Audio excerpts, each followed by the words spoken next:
My name is Zephyrine, and I was 29 years old the night my father raised his glass at a table full of family and told me, in a voice smooth enough to pass for casual, that I didn't deserve to carry our family name. He didn't shout it. That's the part people never understand when I try to explain what happened. Crisanto wasn't the kind of man who shouted. He was the kind of man who said devastating things in the same tone he used to order wine, measured, unhurried, slightly bored.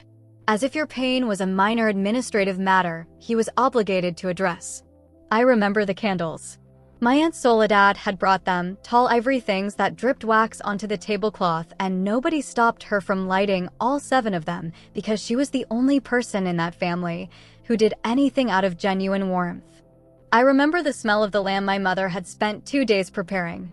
I remember Leandro sitting to my father's left with his forearms resting on the table, already smiling before Crisanto finished the sentence.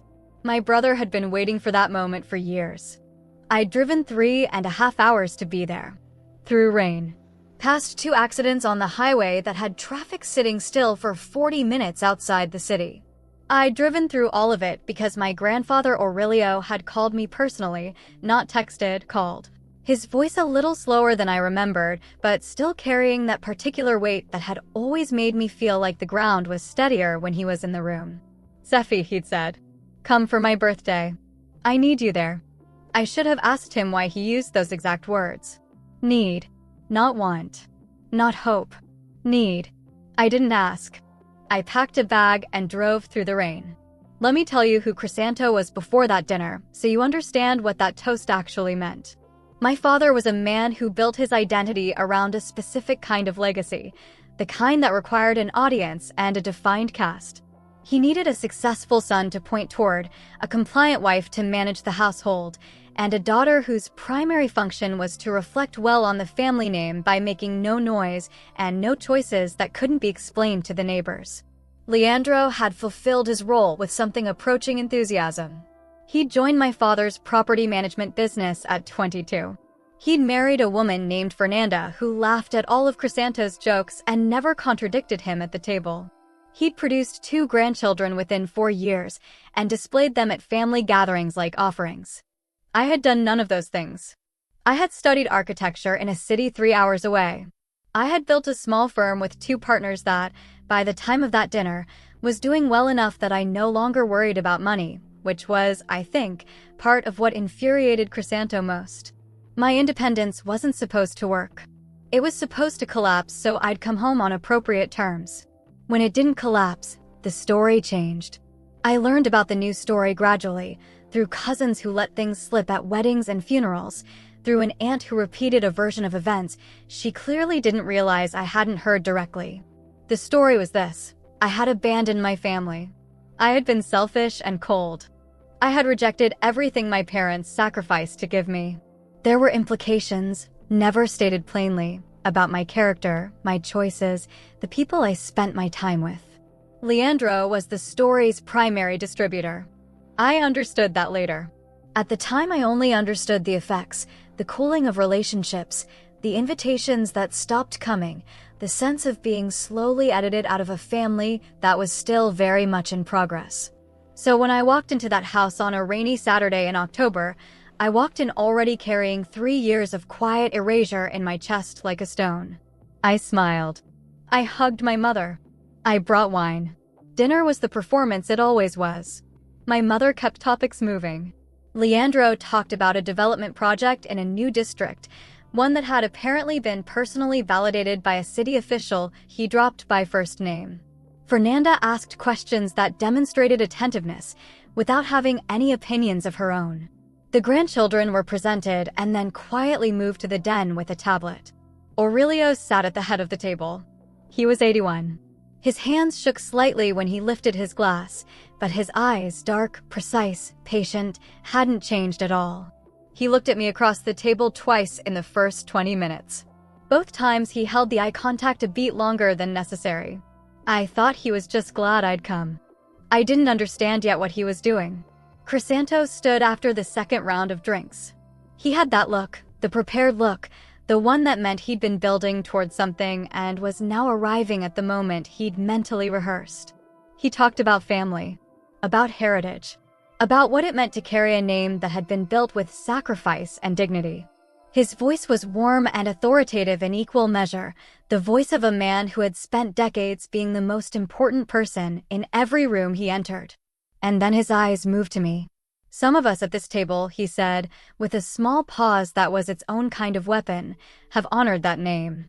And some of us, frankly, don't deserve to carry it." Someone laughed. One short sound, quickly swallowed. I didn't look to see who. Leandro's smile spread slowly across his face like something being unfolded. I held my expression completely still. Then the sound happened. The slow scrape of a heavy chair being pushed back from the table.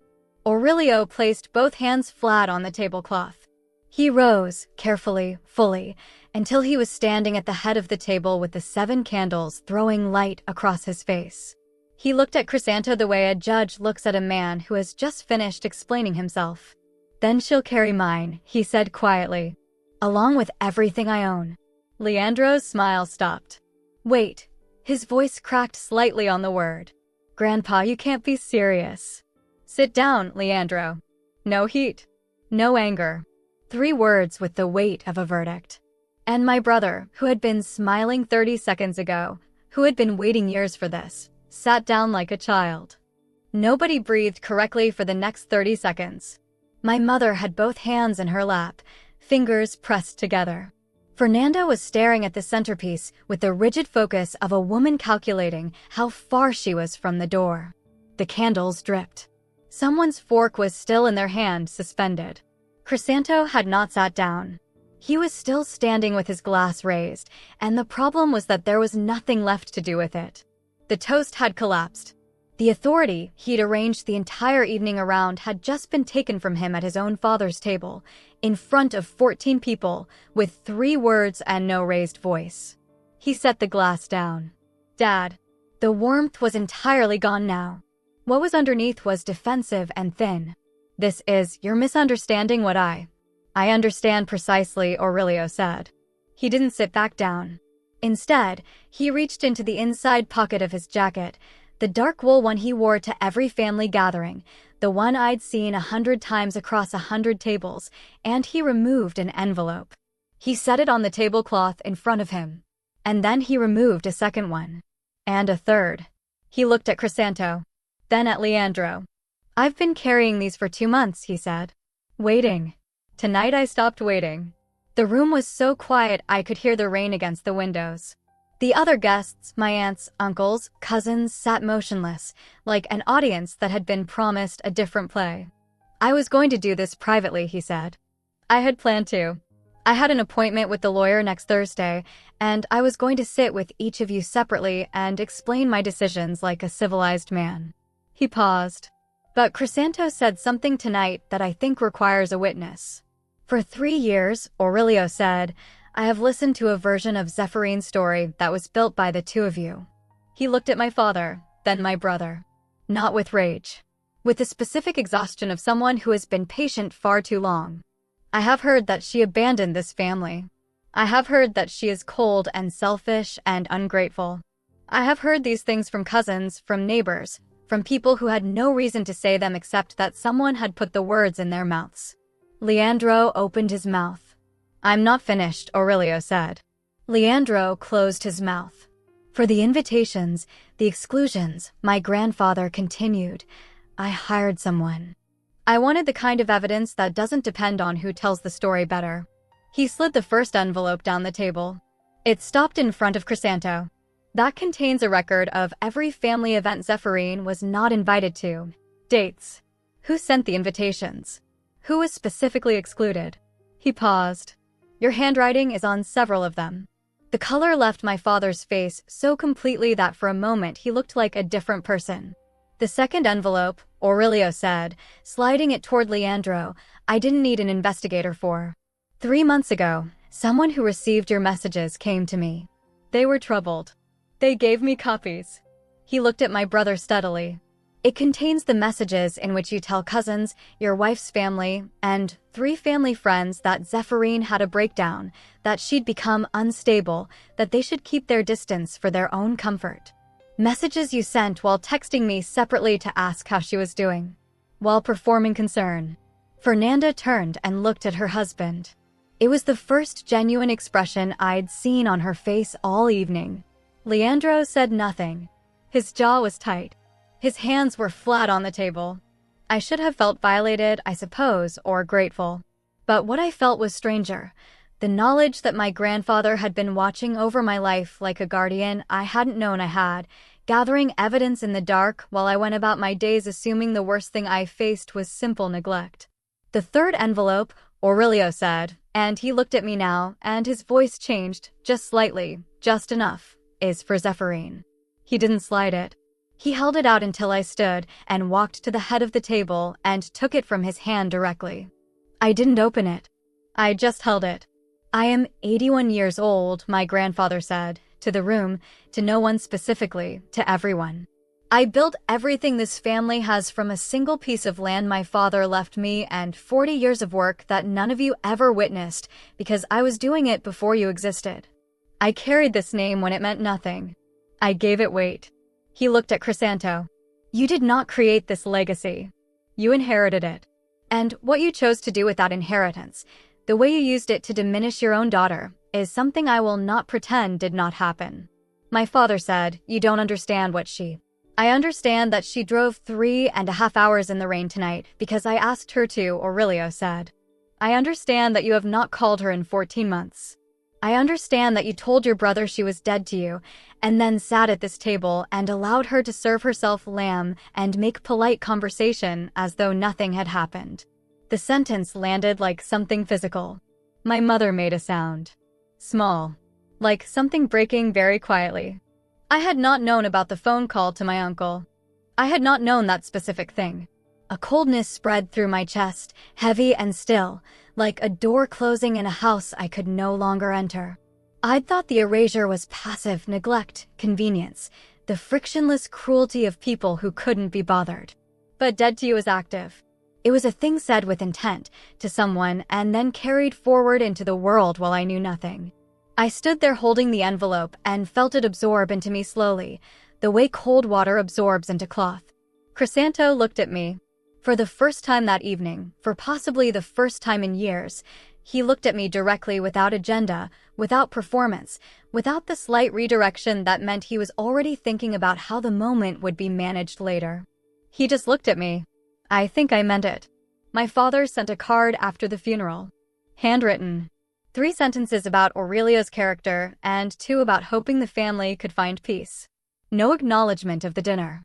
No acknowledgement of the 14 months of silence before it. No acknowledgement of the call to my uncle or the words I now knew he'd used. Dead to you. I put the card in the same drawer as the envelope. I haven't opened that drawer since. Some people believe that the right ending to a story like this is forgiveness, clean, declared, publicly performed. I'm not sure I believe that anymore. I think the right ending sometimes is simply the truth being witnessed by the right person at the right time. And everything that follows from that, the name, the inheritance, the late recognition in my mother's eyes, the empty chair where my brother had been sitting, all of it is just the world adjusting itself back toward honesty. Aurelio understood that. He pushed back his chair. He stood up.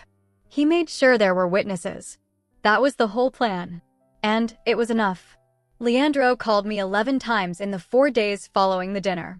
I know the exact number because I counted them the way you count things when you are trying to understand the shape of someone's desperation. 11 calls.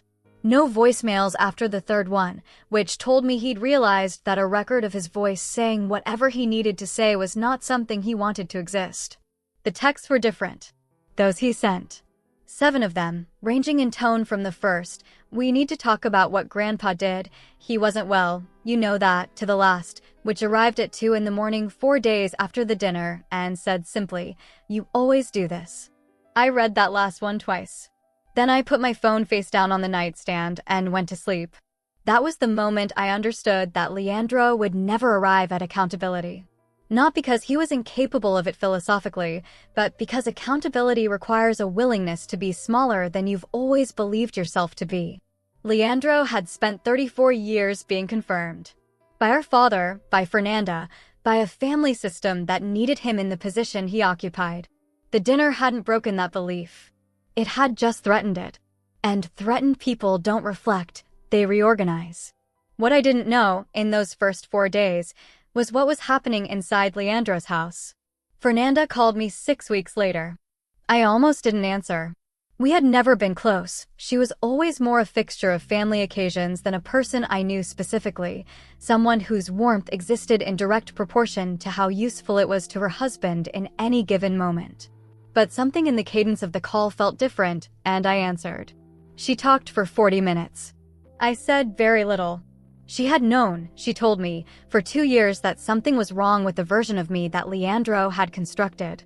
Not because she had evidence, but because the version he described never quite matched the person she occasionally sat across from at holiday tables.